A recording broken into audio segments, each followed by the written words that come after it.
7 दिसंबर 1941 ये तारीख का आखिरी वो दिन था जिसके बाद दुनिया का नक्शा हमेशा हमेशा के लिए बदलने जा रहा था। यूएस नेवी की बेस पे एक आफत टूटने वाली थी जिसका अंदाज़ा किसी को भी नहीं था।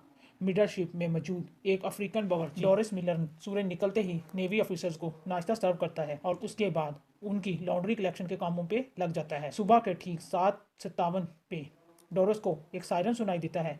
वो सायरन जो शायद कोई भी सोल्जर सुनना ही नहीं चाहता। वो फौरन बाहर निकलता है और देख हैरान रह जाता है कि पूरा आसमान जैपनीज बॉम्बर एयरक्राफ्ट से भरा हुआ है। पलक झपकते ही पूरी नेवल बेस पे तो जैसे कोई कयामत ही टूट पड़ी हो, क्योंकि जैपनीज एयरक्राफ्ट ने चुन चुनकर अमेरिकी शिप्स को तबाह करना शुरू कर दिया। ये हमला यूएसए की आज हम जानेंगे जापान ने अमेरिका जैसे मुल्क पे हमला करने की इतनी बड़ी हिम्मत क्यों की थी। डोरिस मिलर नामी एक बावर्ची को अमेरिका का सबसे बड़ा अवार्ड क्यों दिया गया था और अमेरिका ने जापान पे न्यूक्लियर हमला क्यों किया था। 1941 में अमेरिका ने चाइना को बचाने के लिए अपना सब कुछ दांव पे लगा दिया था। वही चाइना जिसके खिलाफ 2024 में अमेरिका खुलकर बात करता है। कुछ यूँ था, वर्ल्ड वार 2 को स्टार्ट हुए 3 साल गुजर चुके थे, जिसमें एक साइड पे जर्मनी और इटली थे जबकि दूसरी साइड पे बरतानिया, नीदरलैंड और फ्रांस थे। इस जंग में अमेरिका का कोई रोल नहीं था। अमेरिका पूरी तरह से न्यूट्रल था, क्योंकि वर्ल्ड वार 1 में होने वाले नुकसानात की वजह से अमेरिका खुद को यूरोप और एशिया में होने वाली जंग से खुद को दूर रखना चाहता था। एक मुल्क था जो अमेरिका जापान के पास नेचुरल सोर्सेज कम होने की वजह से वो अपने आसपास के मुल्कों पे तेजी से कब्जा जमा रहा था ताकि वो अपनी नेचुरल सोर्सेज की डिमांड पूरी कर सके। कोरिया, ताइवान और चाइना के बड़े इलाके पर जापान कब्जा कर चुका था। अमेरिका को जापान का दूसरे मुल्कों पे कब्जा करना बिल्कुल भी ठीक नहीं लग रहा था। जापान के पीछे असल में हिटलर का हाथ था और हिटलर बरतानिया और अमेरिका का दुश्मन था। जापान की ये हरकत देखकर अमेरिका ने जापान को जुलाई 1941 में ऑयल देना बंद कर दिया। जापान के पास खुद का ऑयल नहीं था। 80% ऑयल वो अमेरिका से ही इंपोर्ट करता था। अमेरिका ने उसके सामने ये कंडीशन रखी कि पहले उसे चाइना में अपना कब्जा छोड़ना पड़ेगा, फिर जाकर उसको ऑयल दिया जाएगा। जापान के लिए ये बहुत ही मुश्किल फैसला था। अगर वो चाइना पे अपना कब्जा छोड़ देता तो पूरी दुनिया समझती कि जापान ने हिटलर की सपोर्ट के बावजूद अमेरिका के सामने अपने घुटने टेक दिए। दूसरी तरफ ऑयल था जिसके बगैर जापान का बाकी कंट्रीज़ पे कब्जा करना वैसे ही मुश्किल होता जा रहा था। जापान ने फैसला किया कि वो चाइना से अपनी फ़ौज को वापस नहीं बुलवाएगा, बल्कि अंदर ही अंदर उसने प्लान बनाया कि वो ऑयल के लिए इंडोनेशिया पे कब्जा करेगा। लेकिन ये काम इतना आसान नहीं था, क्योंकि इंडोनेशिया उस वक्त नीदरलैंड की कॉलोनी थी। वहाँ तक पहुँचने के लिए ज़रूरी था कि पहले फ़िलिपाइन पे कब्जा किया जाए, जो कि अमेरिका की कॉलोनी थी। जापान को मालूम था कि अगर उसने फ़िलिपाइन पे हमला किया तो जवाबी कार्रवाई समंदर में मौजूद पर्ल हार्बर की तरफ से की जाएगी, क्योंकि जापान के पास ऑयल रिसोर्सेज तेज़ी से ख़त्म होते जा रहे थे और इनके पास हमला करने के अलावा और कोई ऑप्शन नहीं था। फ़िलिपाइन पे जापानीज मिलिट्री लीडर ने यह फैसला किया कि वो अमेरिका की पर्ल हार्बर बेस पे एक सरप्राइज अटैक करके पूरी बेस को ही उड़ा देंगे ताकि वो आसानी से फ़िलिपाइन पे कब्जा कर सकें। वो चुपके से पर्ल हार्बर बेस पे अटैक करने की तैयारी में लग चुका था। उसने अपनी फ्लीट तैयार करना शुरू कर दी, जिसमें 2 बैटलशिप, 39 सबमरीन्स, 30 डिस्ट्रॉयर्स और 414 बम्बर एयरक्राफ्ट थे। इन एयरक्राफ्ट को 6 एयरक्राफ्ट कैरियर के जरिए पर्ल हार्बर की तरफ रवाना किया गया था। दूसरी तरफ अगर पर्ल हार्बर पे खड़ी अमेरिकन फोर्स का अंदाज़ा लगाया जाए तो इसमें 8 बैटलशिप्स, 59 एंटी एयरक्राफ्ट शिप, 4 सबमरीन्स और 390 एयरक्राफ्ट थे। देखा जाए तो अमेरिका के पास जापान का हमला नाकाम बनाने के लिए काफ़ी फोर्स मौजूद थी।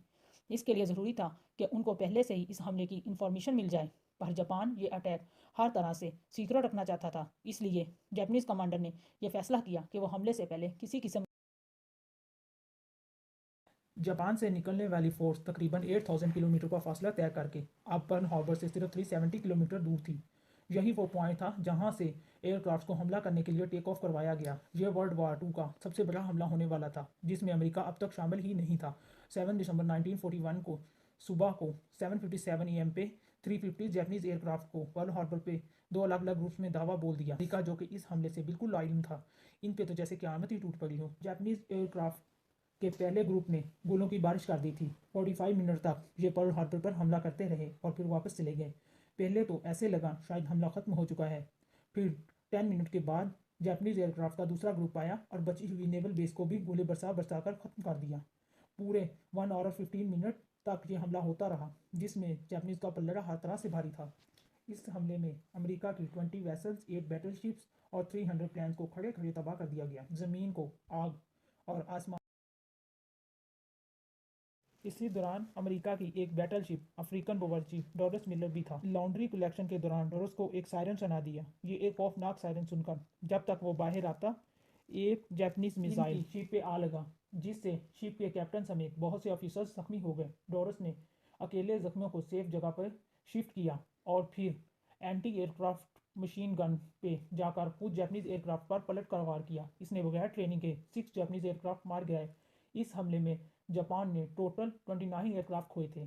डॉलस मिलर पहला अफ्रीकन बावर्ची था जिसको बाद में नेवी क्रॉस दिया गया। ये अवार्ड यूएस नेवी का सबसे बड़ा, जबकि यूनाइटेड स्टेट 1 घंटा 15 मिनट हमलावर होने के बाद जापानीज एयरक्राफ्ट तो वापस चले गए, लेकिन अब वो अमेरिका को भी वर्ल्ड वार टू में धकेल चुके थे। वो अमेरिका जो इस हमले से पहले वर्ल्ड वार टू में शामिल ही नहीं था। अमेरिका ने पर्ल हार्बर पर हमले के अगले ही दिन जापान को सबक सिखाने का फैसला कर लिया और इनके खिलाफ खुली जंग का ऐलान भी कर दिया। अगले दिन 3 माह तक अमेरिका अपनी नेवल बेस को वापस रिस्टोर करने में लगा रहा। खुशकिस्मती से कई शिप्स पानी में डूबी हुई थी जो रिपेयर के काबिल थी। 4 माह के बाद अमेरिका ने जापान पे वैसे ही हमला किया। अप्रैल 1942 में अमेरिका ने जापान के कैपिटल टोक्यो पे बम्बों की बरसात कर दी। ये अमेरिका का वर्ल्ड वार टू में किया जाने वाला पहला हमला था। इसके बाद अमेरिका ने बस नहीं की। अगले 4 साल तक अमेरिका और जापान की शदीद लड़ाई चलती रही। इस लड़ाई में अमेरिका का पलड़ा भारी था। जापान इस जंग में बहुत कमज़ोर हो चुका था, लेकिन वो किसी सूरत हार नहीं मान रहा था। वो अमेरिका के सामने किसी सूरत में सरेंडर करने को तैयार नहीं था। अगस्त 1945 को अमेरिका ने 6 अगस्त 1945 को सुबह के 8 बजे जापान के हिरोशिमा शहर के ऊपर एक अमेरिकन एयरक्राफ्ट को देखा गया। इस जहाज़ ने 4400 किलो वजनी लिटिल बॉय नामी बम हिरोशिमा के ऊपर गिरा दिया। 43 सेकंड्स के बाद एक ज़ोरदार धमाका हुआ और सब कुछ वाइट हो गया। इसके बाद एक फायर बॉल ज़मीन से आसमान की तरफ गया, जिसने ज़मीन का टेम्परेचर 5000 डिग्री सेंटीग्रेड तक पहुंचा दिया। यह हिस्ट्री का पहला न्यूक्लियर अटैक था जिसने सिर्फ एक लम्हे में ही हिरोशिमा में 80% बिल्डिंग को मिट्टी का मलबा बना दिया। जापानीज मिलिट्री लीडर के पाँव के नीचे से तो जैसे ज़मीन ही निकल गई थी। अभी वो कुछ और समझे। 3 दिन के बाद 9 अगस्त 1945 को अमेरिका ने जापान के एक और शहर नागासाकी पे भी न्यूक्लियर बम गिरा दिया। यह मार्क 3 बम था जिसका कोड फ्लैटमैन रखा गया था। 4670 किलो वजनी ये बम नागासाकी के शहर को सफ़ा हस्ती से मिटा दिया। ये वो न्यूक्लियर बम थे जो इंसानों पे इस्तेमाल होने वाले पहले और आखिरी न्यूक्लियर बम थे। इस हमले में 2,60,000 लोग मारे गए। इस हमले के अगले ही हफ्ते जापान ने अमेरिका के सामने सरेंडर